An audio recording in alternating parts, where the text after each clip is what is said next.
Hello and welcome to Syndicate Gaming. My name is Jim and I'm back from a little bit of a hiatus.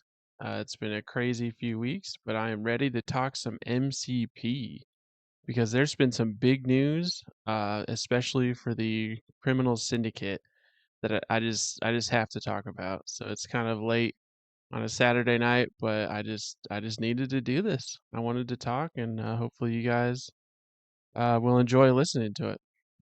So, the topic of today's video, Mephisto panel to play and the Abomination panel to play. Which spoiler alert, they're both in the Criminal Syndicate, and I have a lot to say about them. So those two will be the primary focus of our video today. I might also touch on a couple other things, but mostly just talking some Criminal Syndicate, new characters, what leaders they work with, their tactics cards. So yeah, this should be a fun one. But first, I need to thank Arlo. Um, Arlo, thank you very much for buying me a coffee. Uh, they actually bought it like a few weeks ago, and I've been so busy, and I've been meaning to get this video out. So I just wanted to thank you personally, Arlo. Their message said that they like all the videos about the Criminal Syndicate. So I hope this one will also help you out, buddy. So thanks again for the support. And if there's anyone else that wants to help me out, you can go on to buy me a coffee. There'll be a link in the description. So thanks again, Arlo. Really appreciate it. All right. Well, let's jump into Mephisto, Lord of Temptation. So first of all, we need to talk about this model. I mean, this dude is literally the devil. He's looking over Spider-Man. So it's that comic run where Mephisto makes a deal with Spider-Man and it like ruins his life.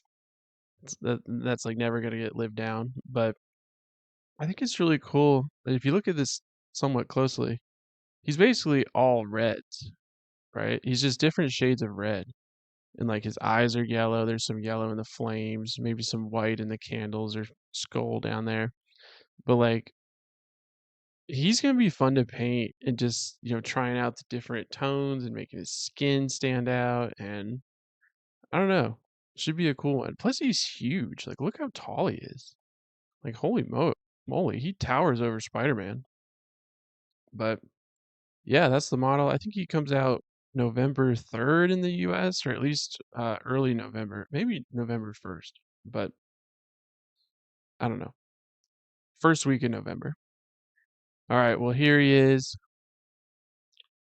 Here's his stat card, which is, basically the thing we've been waiting for because we've seen some of his cards already, but we didn't really know the context, and now we have the full context. So I'm going to run through his card really quick, um, talk about all the different things he can do, and then I'm going to run through his tactics cards and talk about his leadership because it turns out he has a leadership card. So, all right, well, here he is.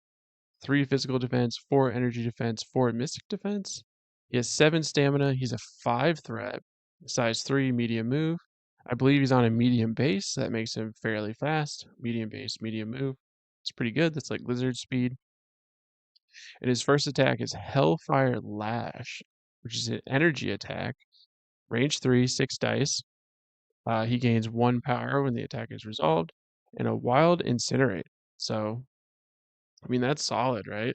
Like range 3, 6 dice is like a standard that I've kind of set for 5 threats. It's like Claw, Ultron, Werewolf by Night. Yeah, I mean, that's just a great place to be. Plus it's energy, which is really nice. Like that's probably the one defense that most characters lack in, that like most characters are really good at physical or mystic, but no, there's like a few characters that are good against energy, but not too many. Yeah, just a solid attack.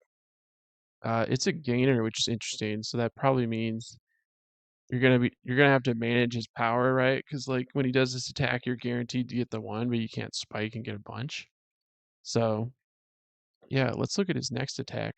A mystic attack called Infernal Bargain, range 2. 6 dice, 0 power. Once this attack is resolved, if it dealt damage, he gains a Devil's Deal token. And if this attack would deal 1 or more damage, it deals 1 damage instead. Alright, so this is a Mystic attack, 6 dice, which is really good, but it can only deal 1 damage. But the trade-off is you're getting a Devil's Deal token. So really quick, let's jump down to one of his superpowers, Demonic Contract. This character may have a maximum of 3 Devil's Deal tokens at any time and begins the game with 1 Devil's Deal token. During the power phase, this character gains 1 power for each Devil's Deal token it has. So this looks like a way to get a Devil's Deal token. Is it worth an action? I don't know. It's going to depend on what the tokens do, which we'll find out more about those here in a second.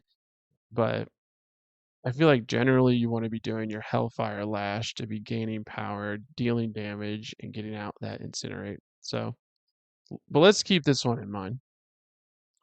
Now, his final attack, Termination Clause, which is awesome. Energy, Beam 4, Strength 6, 5 power.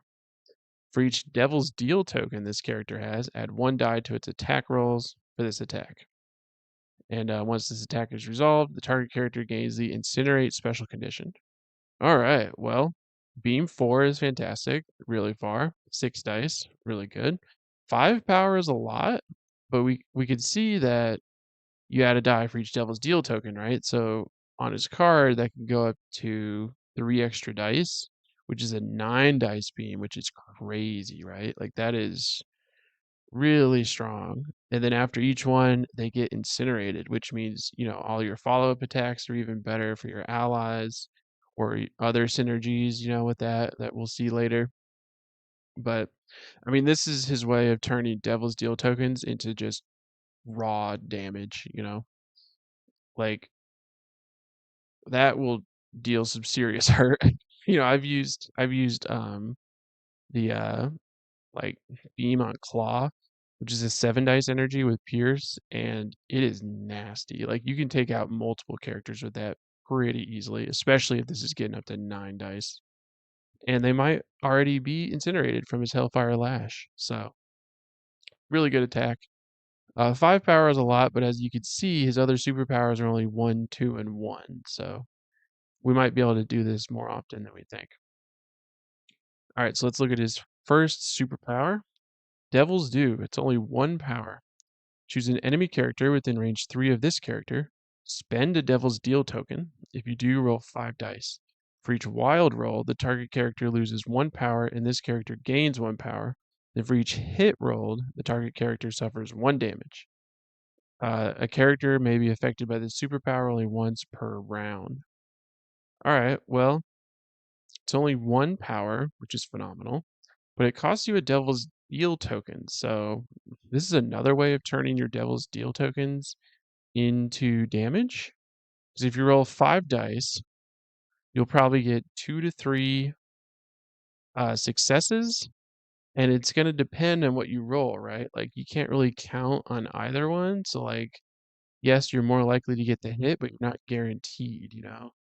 And the other one, for each wild you roll, they lose power, you gain a power. You can't really bank on that, right? But I guess it's more like if you get the wild, your power is refunded, right? And then you're hoping to deal some chip damage. So I think the best case scenario for this is if there's an enemy on 1 or 2 health and you need to finish them off, you just throw this out there, right? Because it could end up being free besides the Devil's Deal token and can get you that daze or KO. So I don't think you're doing this every turn unless he's like about to die. So you might as well spend the tokens, right? Because if you don't spend the Devil's Deal tokens, they're just lost. So I don't know. It seems okay. Also worth noting, it's not Mephisto can use it once per round. He can use it on each character once per round. So he could theoretically do this on all 5 characters on the enemy team, right? It'd deal like 6 damage to them, which that could be really good. Um, he could do like his big beam, deal a ton of damage, but any targets that survived, he can do Devil's Due to try and finish him off. So I don't know. I think there will be cases that you use it, but it might be the least necessary out of everything we're going to read here. So, his next superpower, how can I be of service? 2 power. Choose an enemy character within 3. Place this character within range 1 of it. Then this character makes an infernal bargain attack targeting that character. The superpower can be used only once per turn. All right, well, this is why he has the infernal bargain attack, right? Like, I feel like generally you're not going to be spending actions on it. You're going to be using this superpower because you pick an enemy, you place Mephisto within range 1 of them, and then you make a free attack that can only deal 1 damage, but you're getting a Devil's Deal token. So it's like you're getting movement, a damage, and a Devil's Deal token for 2 power, which seems very, very good. I think you should be doing this like every turn if you can. Um, yeah, it's just phenomenal. Like it's so much value in one superpower. So Mephisto could do this, deal 1 damage with the attack, and then use Devil's Due to do another damage, like almost guaranteeing 2 damage if somebody is almost dazed. So yeah, I mean this is so good. Just placing people. Um yeah, let's look at his next superpower. It's a reactive power. Meet my associate. 1 power. When this character is targeted by an attack, it may use this superpower. Spend a Devil's Deal token. If you do, choose another allied character within range 3 and place it within range 1 of Mephisto. Then the chosen character becomes the new target of the attack, regardless of range and line of sight. Okay. All right, so this is like a forced bodyguard that's been on like Red Skull and MODOK Scientist Supreme. Uh, but this one's even better because you're pulling that ally to you. Because normally those superpowers can be kind of rough because the enemy can first, displace their target or the bodyguard. But in this case, they have to move them really far, right? And this is also just a way of like getting free movement on a slow character. So, like, I mentioned how he's in, Criminal Syndicate and he's weak against physical. Well, guess what? Criminal Syndicate has a lot of really slow, tanky physical characters. So like, you can pull in Kingpin to take the attack. Kingpin doesn't care. Pull in a Crossbones. Pull in Abomination, who we'll look at. Like, this seems very, very good. Spending a Devil's Deal token can be a big deal, but if keeping Mephisto alive and moving an ally is worth it, you're gonna do it. Like you'll happily spend that token. So another great superpower, and it's not limited to once per turn, right? So like if he gets attacked multiple times, you can keep doing this for however many tokens you have. Yeah. So 3 really good cheap superpowers. Like this is not a lot of power for this stuff. Um and I think it's so you can use the beam and play as tactics cards that are expensive. So phenomenal stuff here. And then we already looked at his demonic contract, and he cannot be incinerated or poisoned. So, and then quickly on his flip side, nothing changes. He's still 7 stamina. All his superpowers are the same because he's pretty complicated. Typically, complicated characters, AMG doesn't change them. You know, well, I guess that's not technically true with people like Hood or something, but you know what I mean.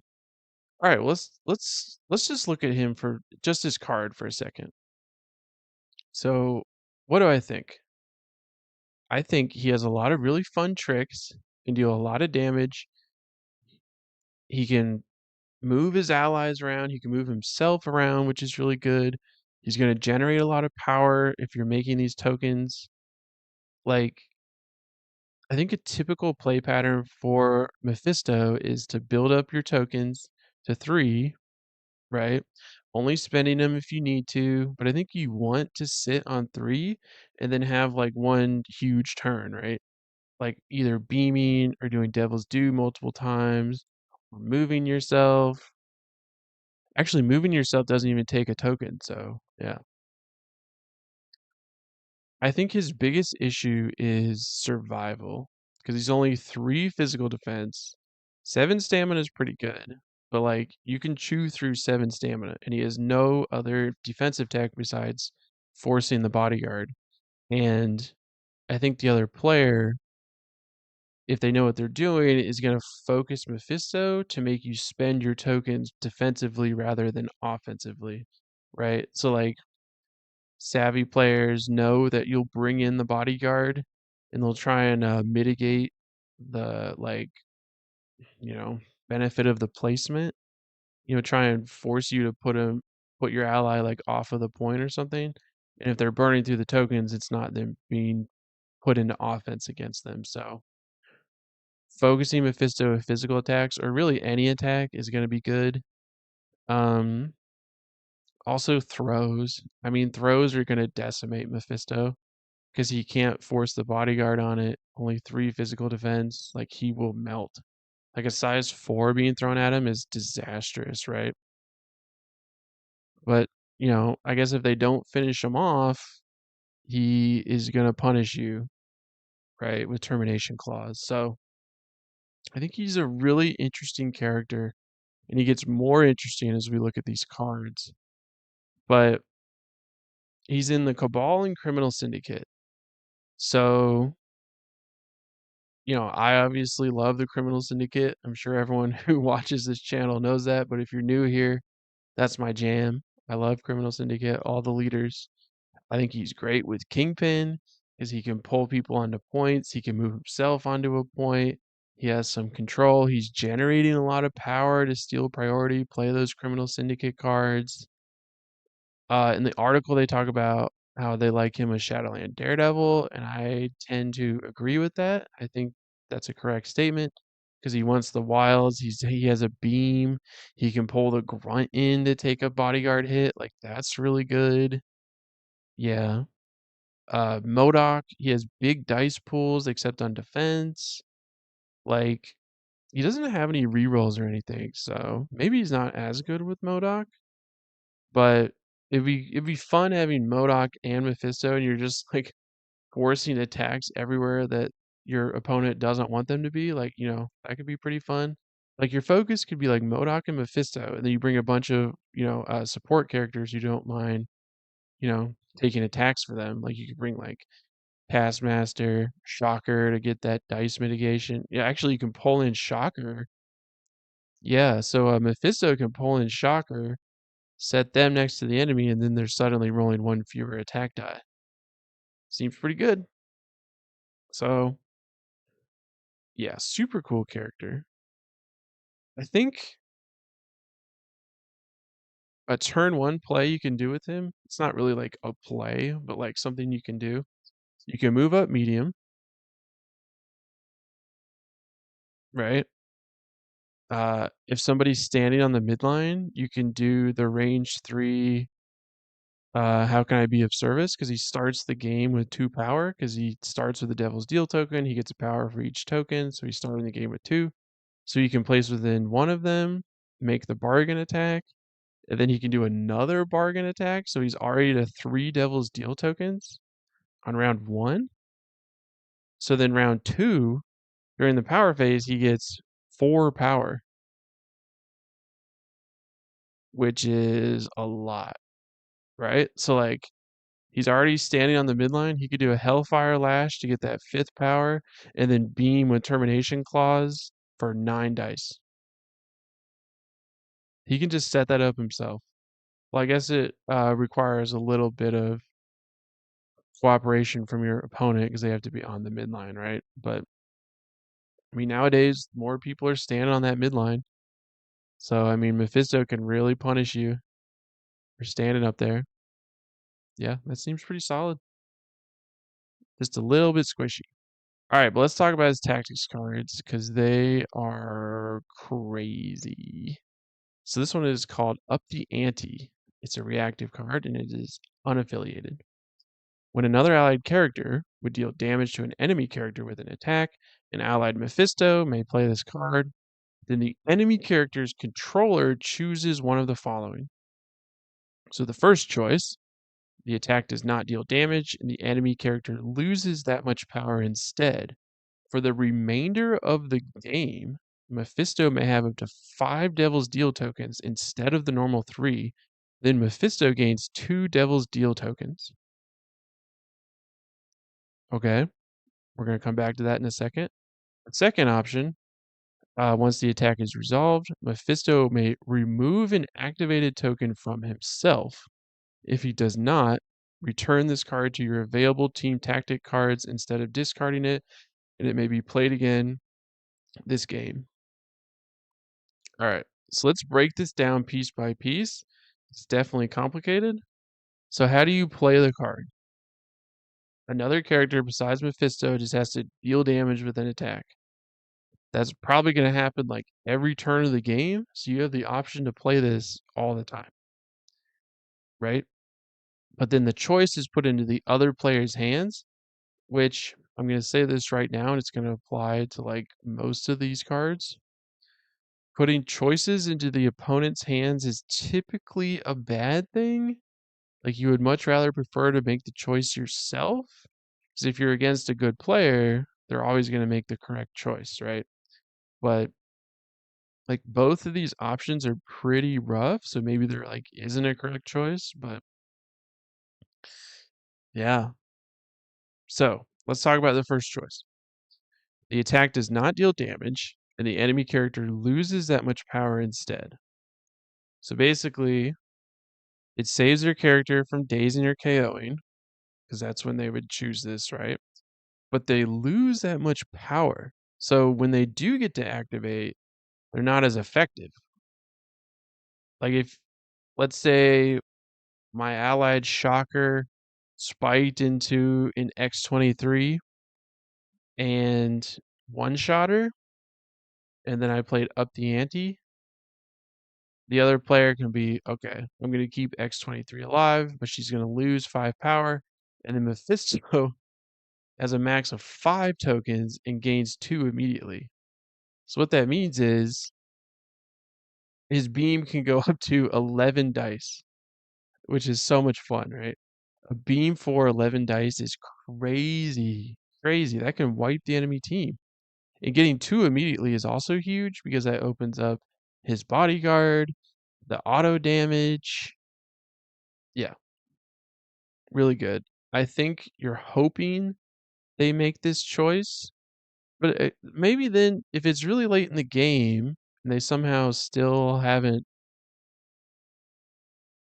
chosen correctly yet, maybe this doesn't matter as much. But the thing with that is if they don't make this choice, they're choosing the other one, which is more in your control, right? So after the attack, Mephisto removes an activated token from himself. And if he doesn't, this gets returned to your hand. So basically what that's saying is you want to play this card after Mephisto is activated so you can get the most out of this second effect, right? So and then the thing is, if he has already activated or you just don't want to activate him again because maybe you'll give up priority or something, it just comes back to your hand, which is nice, right? You can use it again later. Um, yeah, I mean, this is really a Faustian deal, right? Because it's like giving Mephisto the Devil's Deal tokens is rough, but letting him activate twice is also rough. But then again, giving up priority, like that can give the other player priority. But if they don't, but if they let you activate again, they're probably losing a character if you played up the ante at the right time. Like, I don't think you want to play up the ante like round 1. Well, I guess you could to let Mephisto activate twice round 1, but you better make it worth it, you know? So, really crazy card, and I think it defines like who Mephisto is, right? Because, I haven't gotten to use him yet. Like, he's obviously not out yet, and I haven't like proxied him or anything, but I think correctly using up the ante is going to be the difference between a good Mephisto player and a great Mephisto player. So, Really cool card. You probably take it with him most games because it just seems so essential to what he's trying to do, right? So it'll also be interesting if he even wants 5 Devil's Deal tokens or if he can get by with just 3. So that's going to take some practice. All right, well, there's another card, Brand New Day. This is a reference to the infamous Spider-Man story I mentioned where he saves Aunt May. Basically, Aunt May is dying or has died. I'm not exactly sure how, but Mephisto finds Peter and is like, "Hey, Peter, I'll bring Aunt May back if you like ruin your life by, breaking up with MJ." And I think there were a few other things involved, but really infamous story. People do not like it. Um, but it seems cool in MCP. So, it's a reactive card and it's unaffiliated. When an enemy character be dazed or KO'd while within range 3 of an allied Mephisto, he may play this card. Again, the enemy character's controlling player chooses one of the following. So this is the other player is choosing. The first choice, the enemy character is not dazed or KO'd and removes 1 damage, all special conditions, and up to 1 activated token from itself. And then Mephisto gains 2 Devil's Deal tokens and removes an activated token from any allied character. Okay. Second choice, Mephisto removes all damage and special conditions from himself and gains 3 power. Alright, so let's look at the conditions to play the card. Because the first one was just deal damage with an ally. This is an enemy has to be dazed or KO'd while within 3 of Mephisto. So I think typically, not always, it'll be Mephisto doing the daze or KO. Because all of his attacks are range 3 or further. Well, I guess.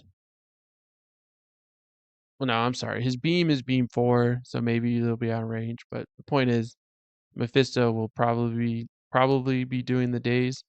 So the first choice essentially saves their character because they remain on 1 health, remove all their statuses, and they remove an activated token, which is pretty nasty.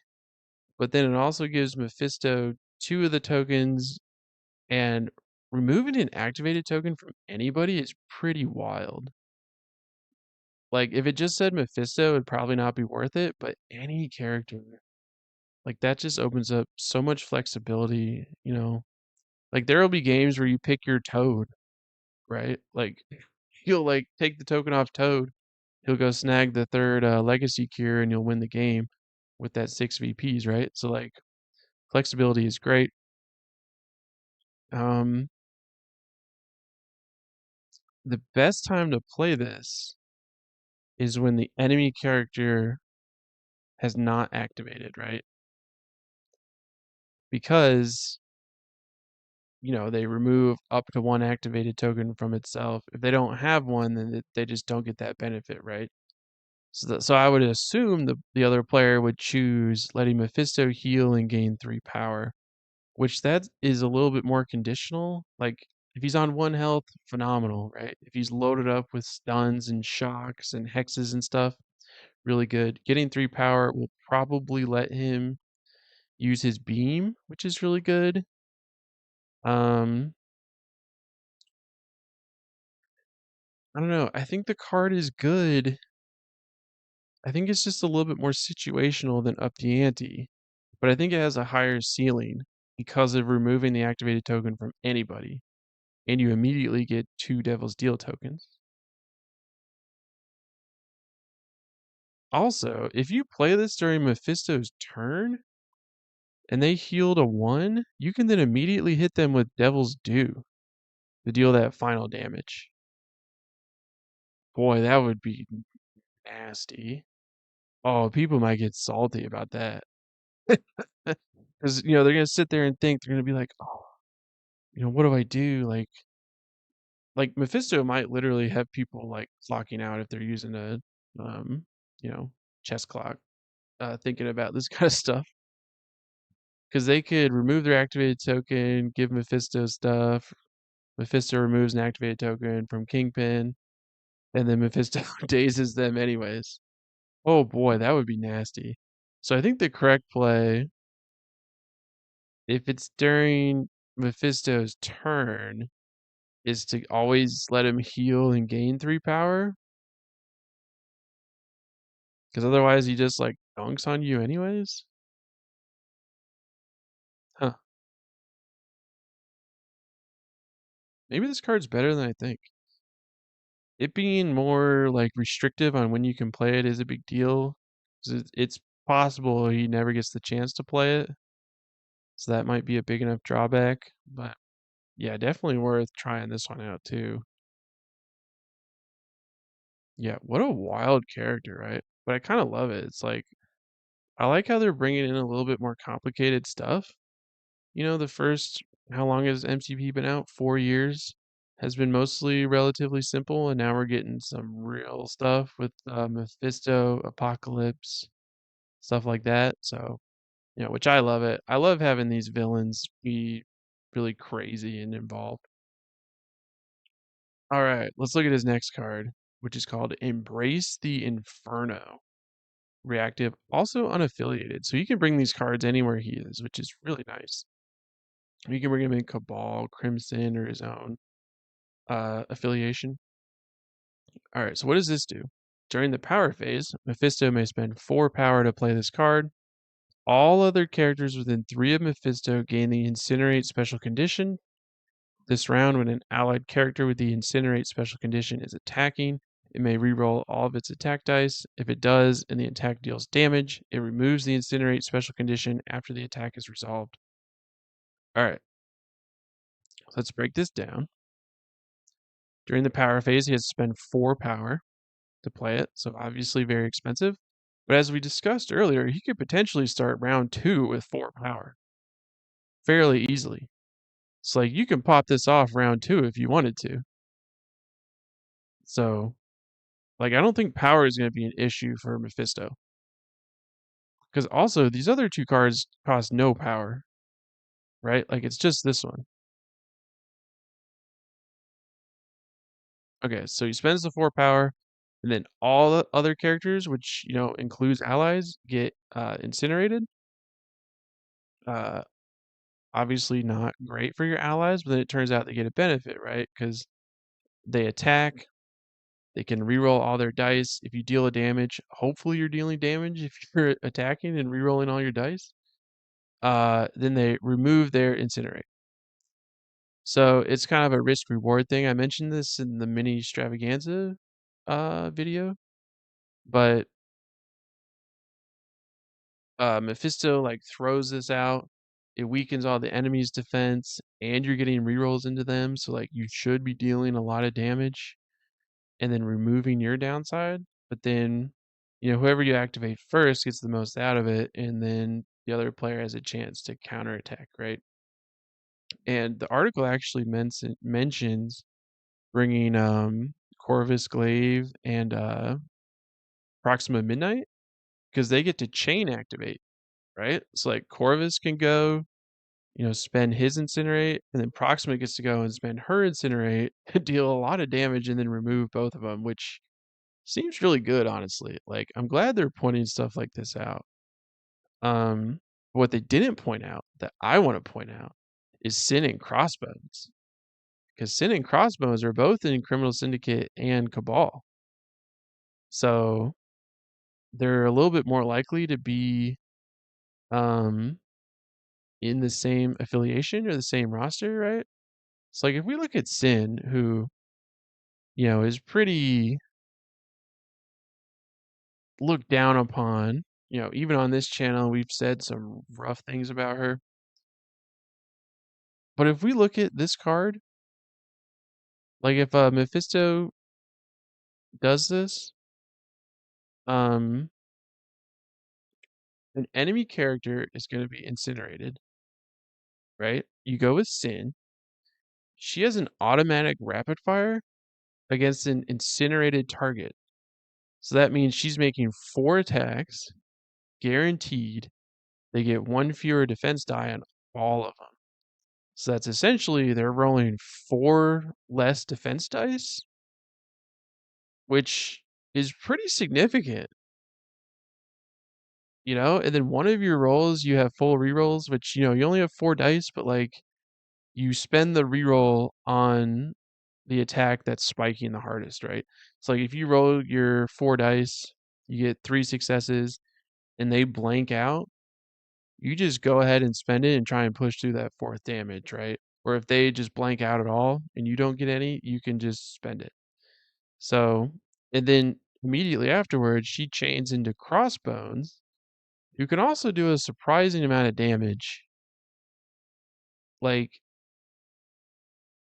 you know, Crossbones' biggest issue is his mobility, and Mephisto can pull him in, make him take a physical attack, and then he gets to move towards them. So like Crossbones seems decent with Mephisto, right? You get the chain activate, he gets full rerolls, he could potentially have an 8 dice builder if you're doing the whole combo. So I don't know, I think there's something there. You know, I do love Sin and Crossbones, and Mephisto might be the thing that unlocks them. I don't know. You could also just run a team if you really want to take full advantage of this. You play Mephisto, Corvus Glaive, Proxima Midnight, Sin and Crossbones. That'll be 5, 10, 13, 16, 19 threat.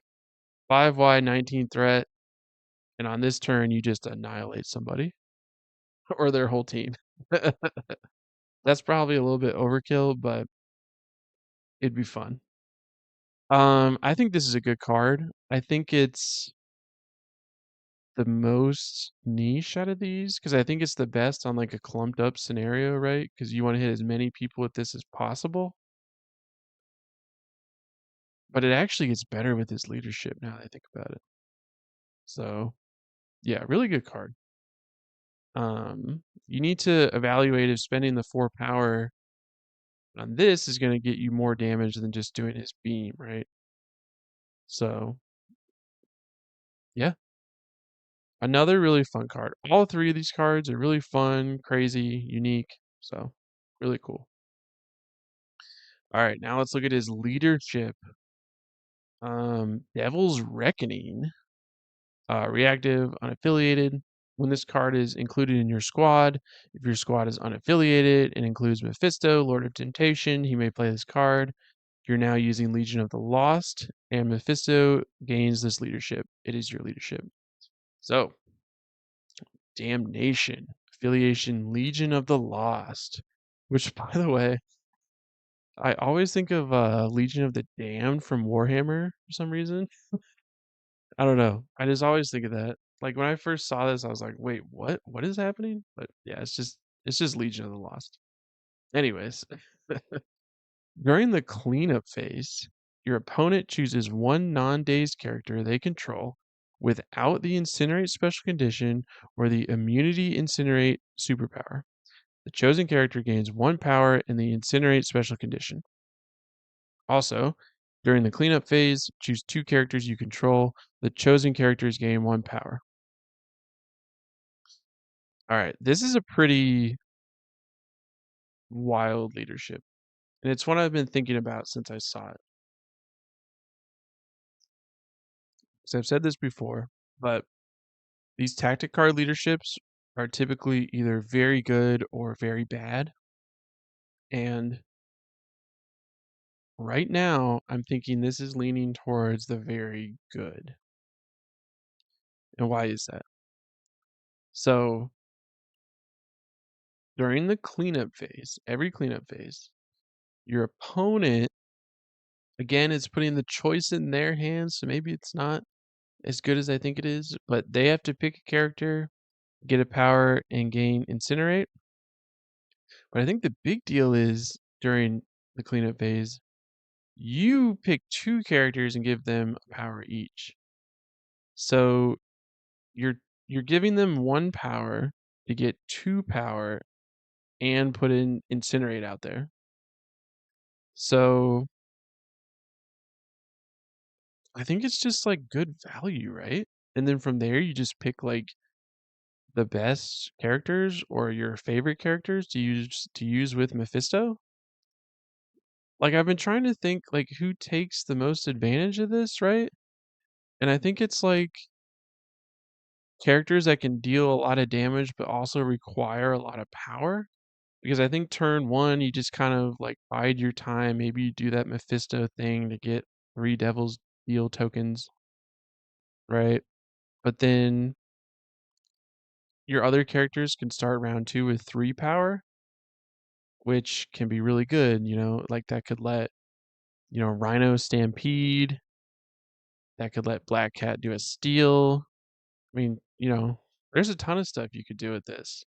Like just handing out free power is good. And eventually their whole team is going to be incinerated, right? like like that will just happen. And how big of a deal it is giving an enemy 1 power.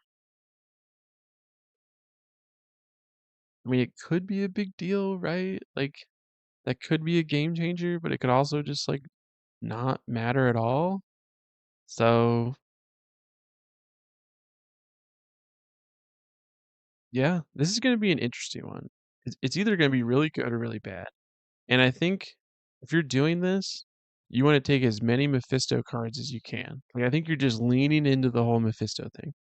And it also plays really well with Embrace the Inferno because this cares about enemies being incinerated. Well, actually, no, it doesn't. It's only your characters.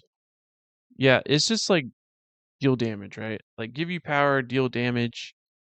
Maybe you go really tall so you can like keep priority, right? So you get the most benefit out of the power before they do, and they're already on fire, so they can't like shake it or something. But yeah, so that's it for Mephisto. It just confirms he's in Cabal and Criminal Syndicate.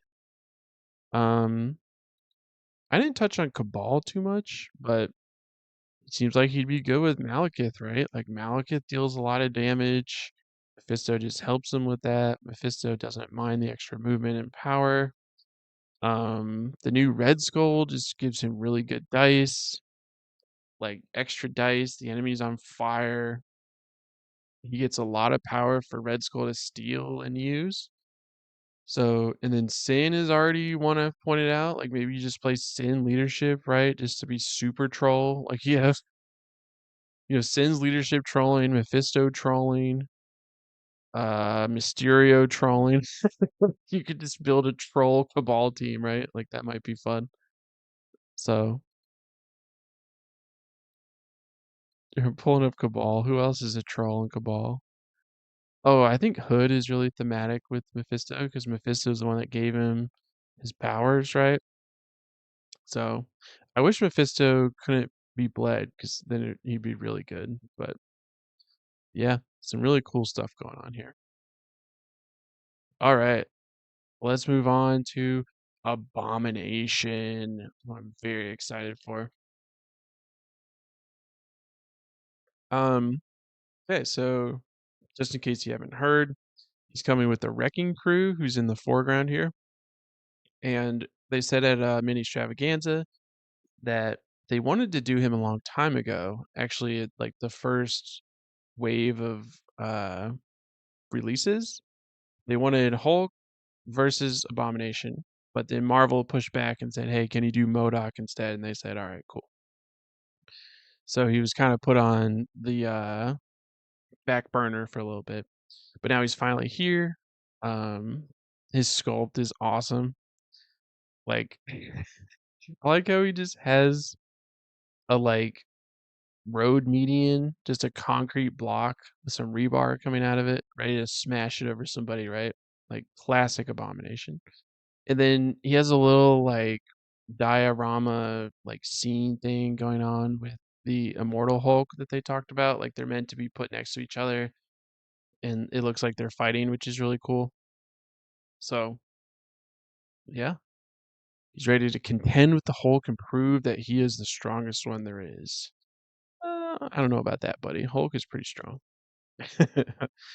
A little bit of background here, but here he is, Abomination. Oh, really quick, just to frame the conversation.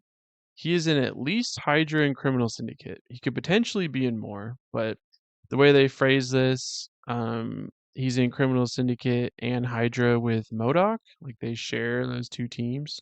So that doesn't rule out other teams, right? Like he could be in, I think Cabal is the other likely place, but I feel like they would have just said that because that's kind of what they're doing now. But eh, Criminal Syndicate, Hydra sounds good to me. All right, here he is, the Abomination. Oh, by the way, so when he was revealed, I sent a text, to my, friend group, with my brothers and my buddy John, and I said, "Oh, they showed off A Bomb." And my buddy John was like, "He's not A-Bomb, that's a different character." And I was like, "What are you talking about? Everyone calls him A-Bomb." He's like, "I know, but that is an actual separate character in Marvel called A-Bomb that is not Abomination." And I was like, "What? I've literally called him that for like years." And then even from there he sent me a photo of the two fighting and I was like, "Oh my gosh, like guess I gotta stop calling him A-Bomb because he could eventually come out." Anyway, it's just a funny little side story there. Just crazy Marvel stuff, right? All right.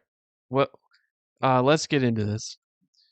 So he has 4 physical defense, 3 energy, 3 mystic, 7 stamina, threat 5, size 4, medium move. And I believe he is on a giant base. I'd be surprised if he's on a medium base. Pretty sure it's a giant base because he'd be like Hulk and Wrecking Crew. Uh, actually, I'm not totally sure.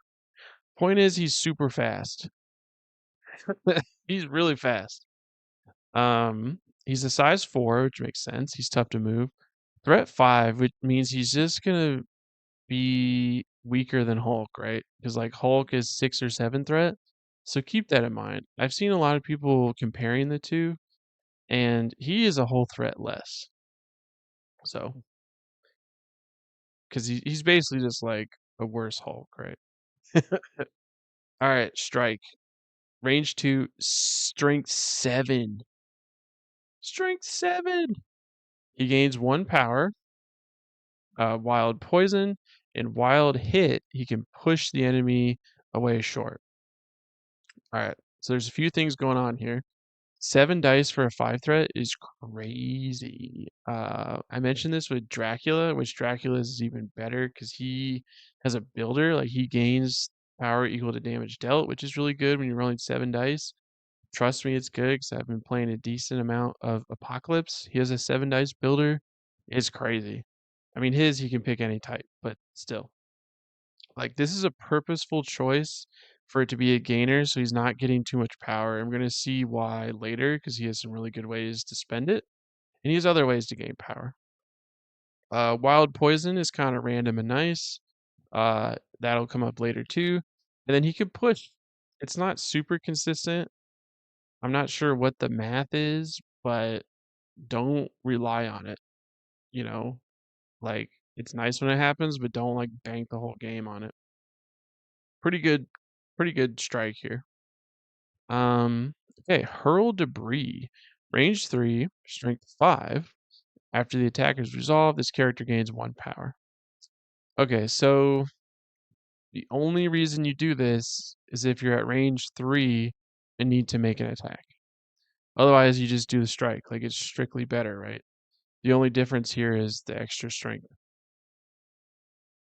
Like, that's kind of it. Like, maybe if they have martial artists, you wanna be at range 3 so they don't get martial artists, but yeah, this is very niche. Like, you only use it if you have to or have a plan, right? Okay, Gamma Bomb is his spender. Range 3, strength 8, 4 power.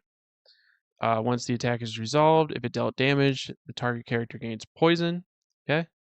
Once the attack is resolved, place this character within one of the target character. Okay. In a wild throw, before damage is dealt, if the target character is size 4 or less, throw them short. All right, so there's a lot going on here as well. 8 dice for 4 power is fine. Range 3 is pretty good. Giving them poison is kind of random, but it'll be good later. He places himself, which is really nice because we'll see this later, but he doesn't have a way to move himself besides this. So I think you're going to be gamma bombing fairly often. And then a wild throw is really nice, especially on size 4. Like you can throw those enemy hulks, throw that Malekith. You know, he can't throw sentinels or Dormammu, but most of the characters in the game he can. And it's any direction, which is really nice. It's not just away. So I do want to point out it's only 1 extra die over his strike, and it's costing you 4 power. So you're really doing this for the place and the throw. Otherwise, your strike is almost just better, right? Because you're getting power off of it and you're not spending power. So, pretty good attack. When I first read it, I was like blown away, but then I thought about it a little bit more and it's like, well, it might be a little bit more situational. Uh, okay, his first superpower, I'm the strongest there is. 3 power. Choose an interactive terrain feature of size 4 or less and within 2 and throw it long. This can be used only once per turn. Okay, a long throw of size 4 is crazy. That is really good. If you use the old classic Modoc, he throws long, really good. I mean, he can just hurl giant buildings across the map, right? Like, that is his range damage. That right there. Like, that's how he's having an impact on the board if he can't, like, move attack. You know, if he's, like, staggered or something, this is how he's still dealing damage. Alright, now let's check out Radiation Zone. 3 power. Each enemy character within range 2 with the poison special condition suffers 2 damage. Then each enemy character within range 2 gains the poison special condition. Each character that gained the poison special condition in this way loses a power. This can be used only once per turn.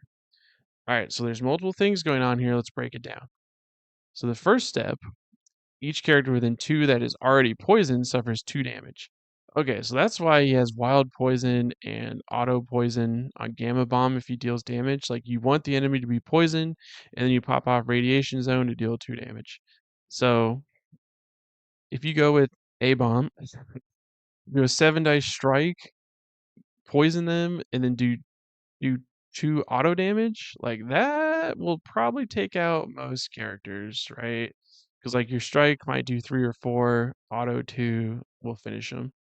But if they're not already poisoned, they get poisoned, and then they lose a power. So getting poisoned and losing a power can actually be a huge deal, especially on people like web warriors who already have power issues. Like if you're draining the power, that's pretty nice.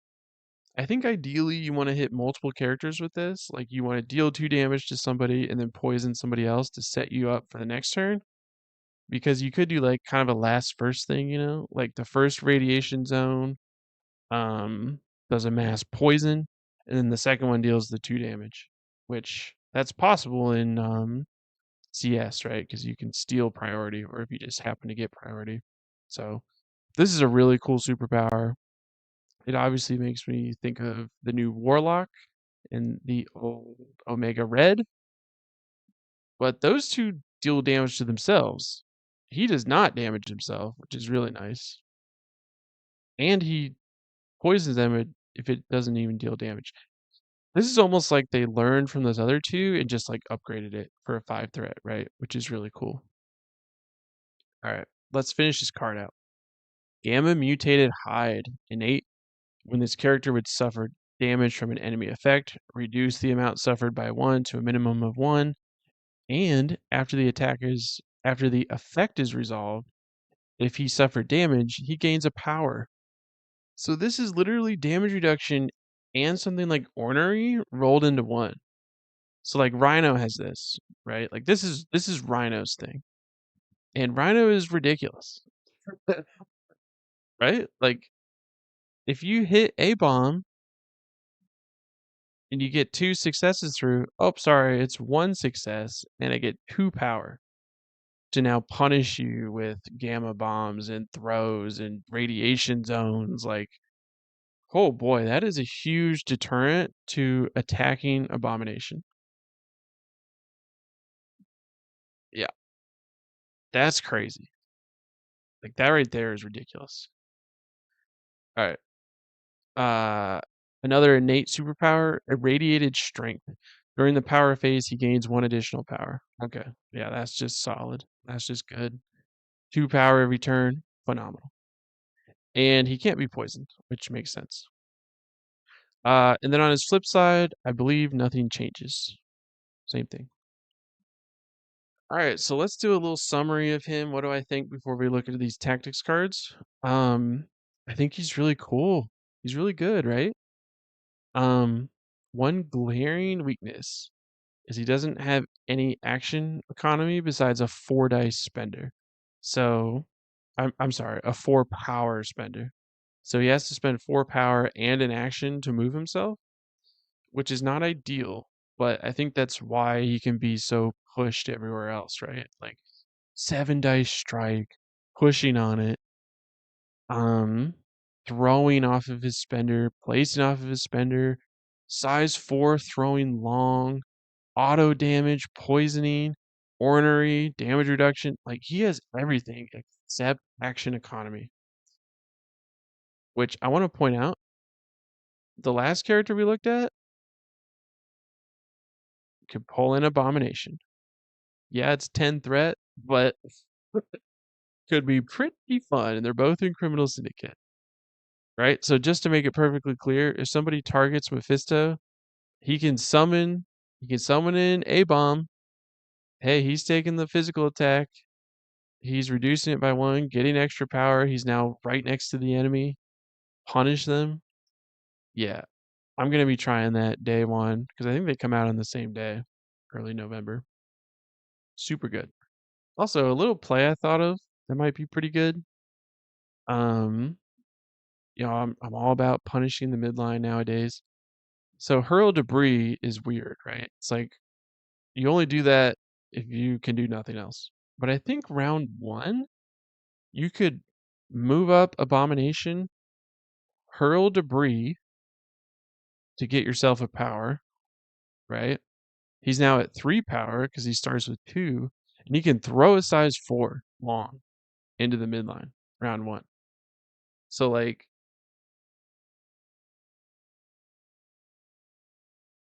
if they have like even like a 6 health 4 physical defense character could just get like owned.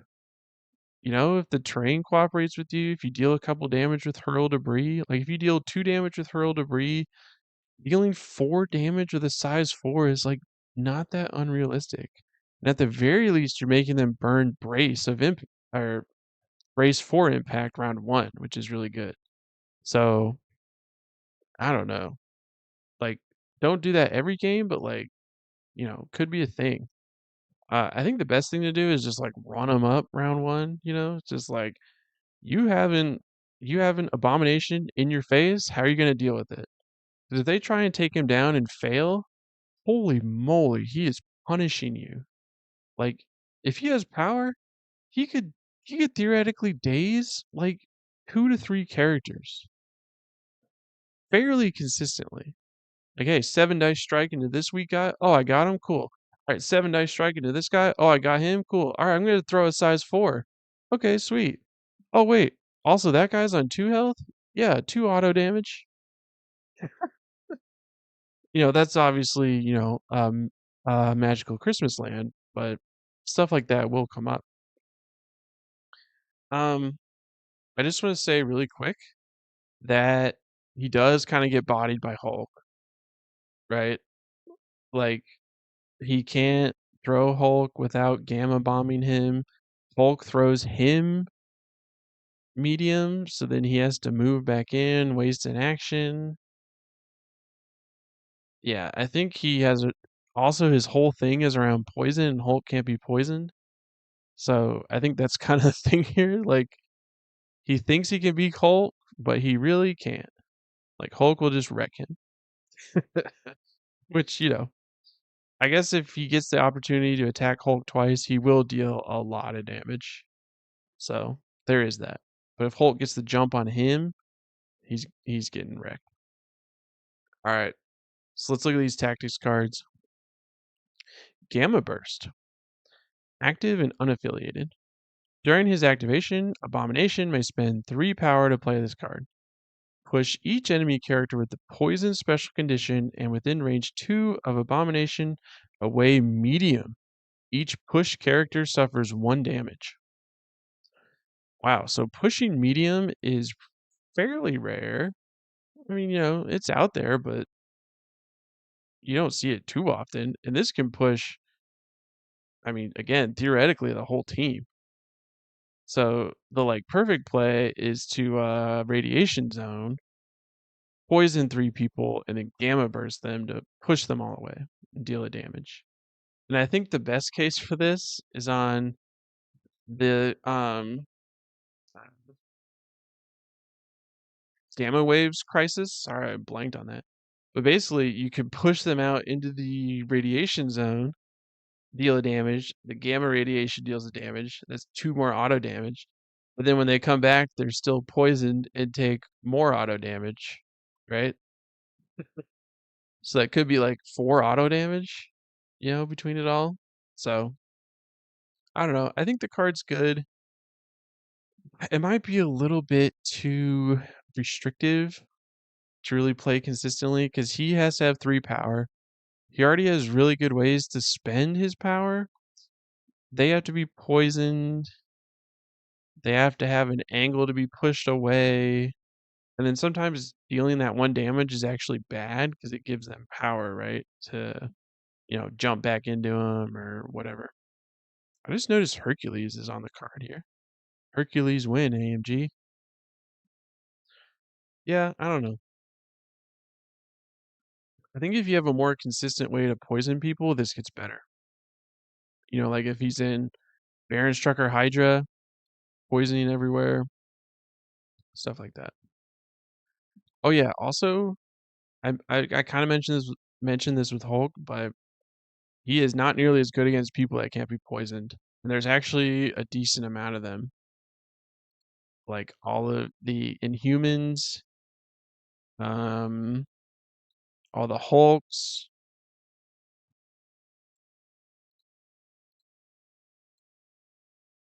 Yeah, wow. Look at this. All the robot people, all the people that are on fire, like Ghost Rider and Mephisto. Yeah, dang. 32 characters can't be poisoned. It's kind of rough.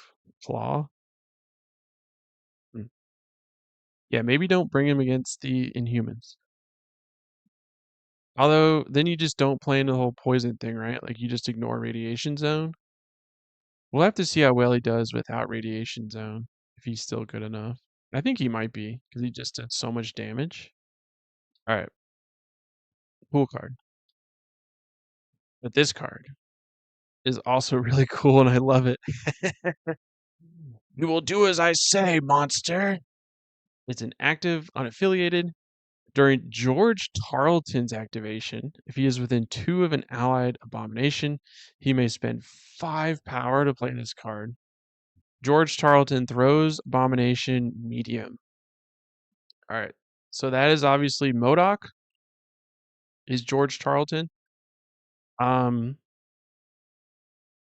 Again, they mentioned that they're both in Criminal Syndicate and Hydra. Like, that's obviously the point, is you bring them together. He's a leader in Criminal Syndicate. So how good is this? First of all, I think it's awesome. Like I love stuff like this. I don't know if this is super competitive, but I've played a decent amount of MODOK Scientist Supreme, and sometimes he gets some power that you can't really use.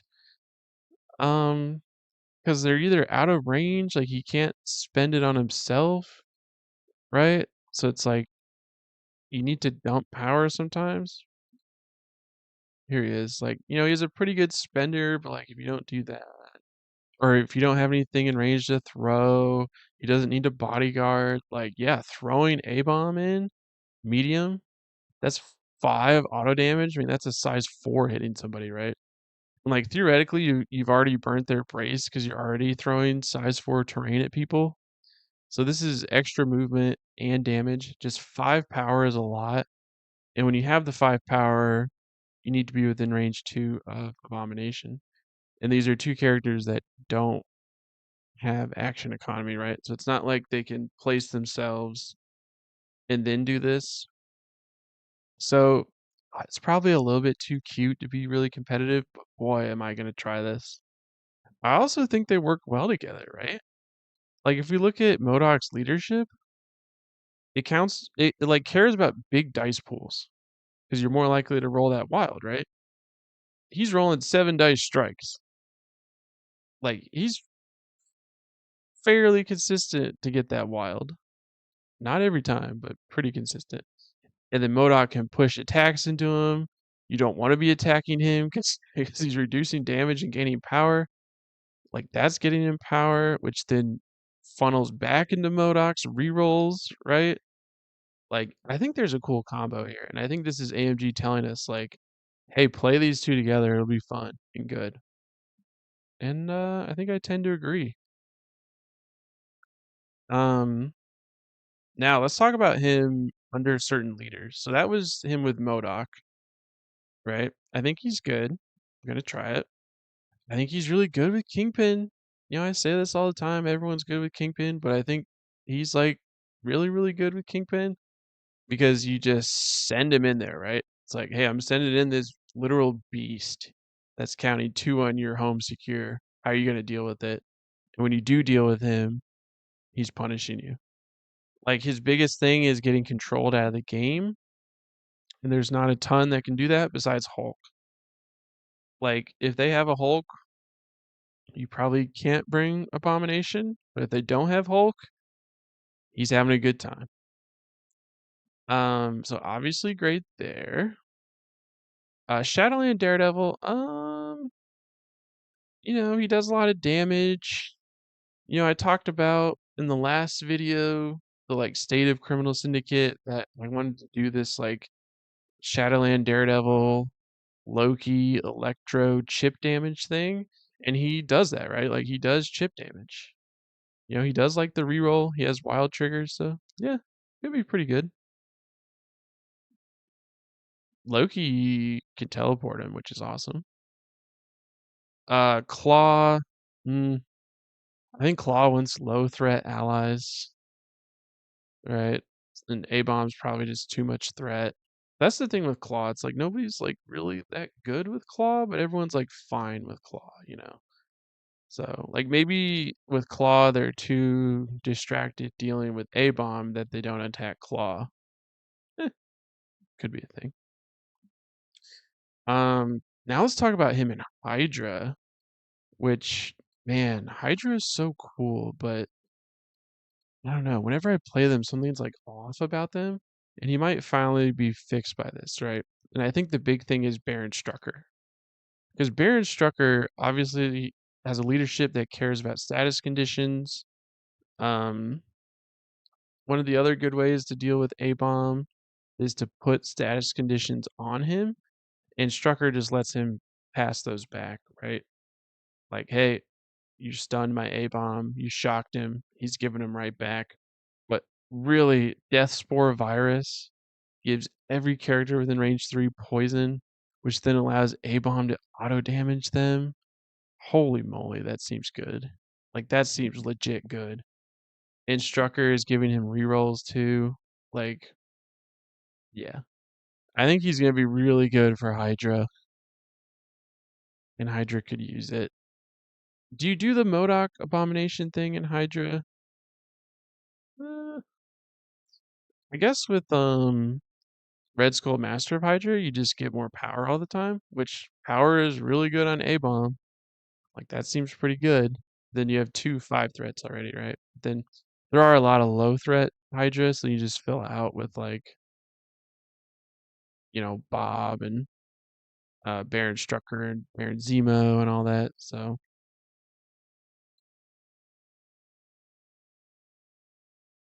yeah, I like it. Abomination and Hydra. Uh Leader Zemo could be okay with Abomination. Lets him refund on these cards, right? Mm, I don't know. Zemo's in a really weird spot because the old Zemo is so good, and his best thing was to play the Eyes on the Prize, and that's now banned. So like that's kind of awkward. What are I want to look up the Hydra Tactics cards. See if any of them work well with Abomination. Some of them are really weird. Like this one requires 8 power that he's not gonna have. I guess world domination, it's like, alright, I'm sending in my A bomb. But yeah, I don't know. I guess not. Hydra cards don't really do anything for him. But with Baron Strucker specifically, seems really, really good because of all the poison you're spreading. And spot like Spider Woman gives poison. That seems really good. Arnim Zola gives him rerolls just to make sure you are getting that damage through. So yeah, that's Abomination. I really like him. I my one thing is I wish he didn't get bodied by Hulk, but I have a whole thing with Hulk, so. All right. Well, this has been going on for a long time, so I'm probably gonna have to call it here. I have more to say. I've been playing a decent amount of Apocalypse. He is super fun. Holy moly, he's fun. And I have to commend AMG for their recent character designs, especially Mephisto and the Apocalypse. Like, they're both just so cool and thematic and fun, right? It's like it's just a great time. And I'm glad they're doing it for villains. So I think it's easy to, just make villains boring or one-dimensional. Like they even say here, it's like Mephisto is unambiguously evil. It's like, yeah, you can just make him like, you know, really strong, obviously, but like not fun to play against or like nothing going on. But all this obviously proves that they, care and put in all the effort. And yeah, let me know if you want to hear me talk about Apocalypse more. I know I've talked about him in a whole video already, but I've had some games in with him and I have thoughts. So let me know if you want to see that. Um, you know, the videos have been kind of slow lately, but things have been wild. So I'm hoping to get some more out here in the future. And thank you again to Arlo for the support. Um, it really means a ton to me that people are willing to do that for what I'm doing. So, oh, and also we're really close to 500 subscribers. So make sure you're subscribed if you're not yet subscribed. So, all right, guys, that's gonna be it for me. I'll see you in the next video, and have a good one.